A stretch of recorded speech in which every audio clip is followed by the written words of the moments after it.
around. Hey! Look at all the kids coming up. Great! Jack. Standing tall, sometimes that's what it takes, right? So in that story that we just heard downstairs, did the person who was telling the story stand tall? No, she was standing tiny. Right? Well, because in the story she was pretty stubby, I have to say. See?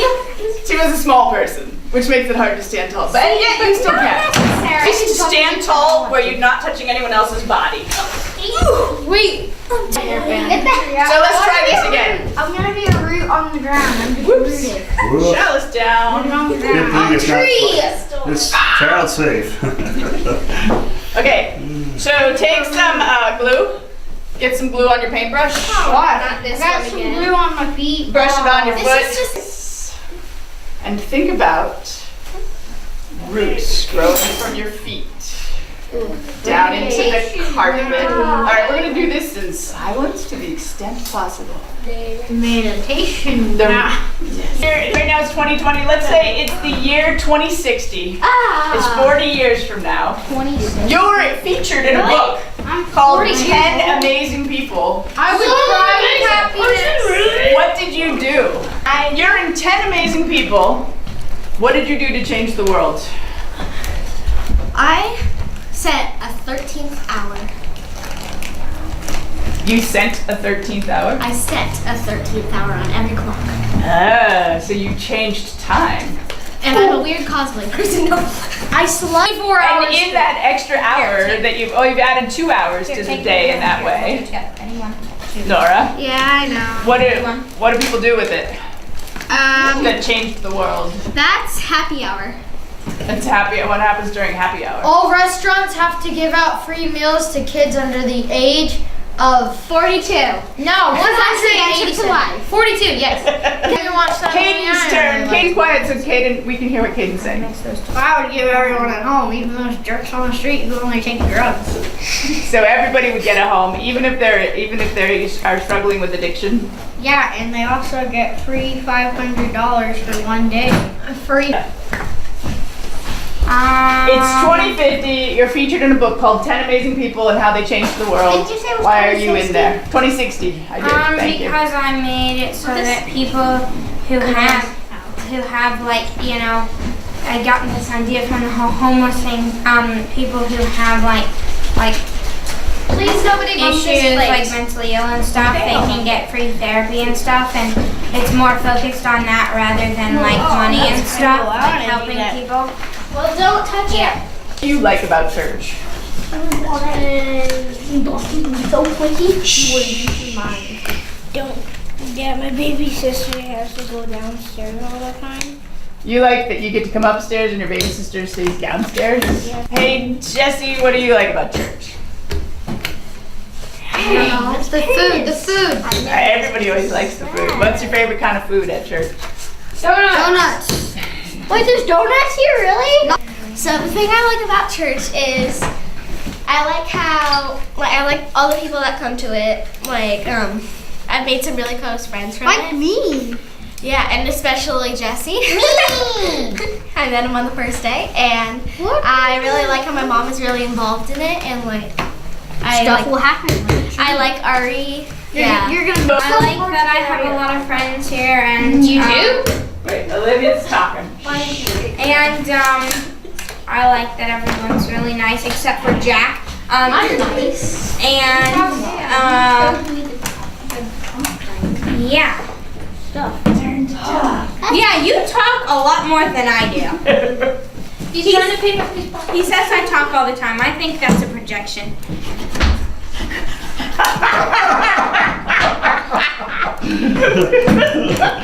Carry the flame of peace and love until we meet again.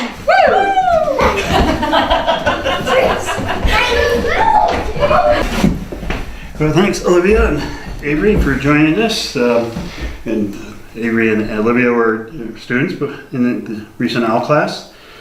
So maybe a good starting question would be, what do you think OWL would be like? I was kind of worried before I joined because I thought it was just going to be like everything we already learned in middle school and everything, like all the STIs and things like that, but it wasn't like that at all. It covered so much more and I thought it was really helpful. Yeah, basically the same. I thought it was going to be kind of awkward and stuff, but it was really interesting. How did you, I guess, really like and also valuable when you're older? Probably just learning about all the different things that are different from sex that people would put under the same category, but they're not actually the same. I thought that was the most like interesting to learn because I didn't know about that. So yeah. Could you give an example? Like when you gave us that worksheet that had all the things that like were sex and were not sex. That I just thought that was cool because I didn't know about that. Yeah, very cool. How about you, Olivia? I thought it was interesting learning about LGBTQ stuff. That was cool. Okay. How would you describe OWL to a friend? Well, it's not like the sex ed classes that you have in school. It covers that stuff, but it goes more in depth to everything else. Okay. And it's a little better than sex ed in school because they cover pretty much everything. Well, not everything, but more than they do in school. Yeah. Give a couple examples? Like at school, we just learned about STIs Okay. and like condoms and stuff, but here we learn so much more like LGBTQ, like abortion, adoption, or keeping the baby, all of that stuff, and that was just really helpful. Yeah. Okay. Did you like it, and for both of you? Did you like how we explored relationships and things like that? Yeah, that was cool. I liked the role plays. That was really Yeah, that was interesting. fun. Yeah. That's great. Yeah. So Olivia, how would you describe OWL to a friend? And I guess I would say it's learning about like at sex ed, but it's also learning about relationships and stuff, and Avery said it's a lot more than you learn in school. Okay. Yeah, I guess finally, would you guys recommend it to adults? Yeah, I would. I Yeah. actually have. So Great. yeah. Try to write it some more as well. How about you, Olivia? Yeah, I'd recommend it. It's a cool program. I think it's. You didn't like it at first though. Oh, at first I was a little put off, but then I liked it better as time went on and stuff. Okay. Well, thanks, guys, for gals, for joining us. Thank you. What do we want to accomplish? Yeah. What do you guys want to accomplish? We've done a lot in a few years. Well, I would say, and this has been modeled for me a lot by working with Lindsay, which I've been so grateful to do. Thank you. Vice versa. Yes. It's an absolute pleasure and responsibility, but it doesn't feel like one, to allow the kids to be their whole selves. And to create the space and hold that space, for them to do that has been important to me. Yeah, it is something I really think about. And one of my kids said it to me, that church is a place where they could bring their whole self.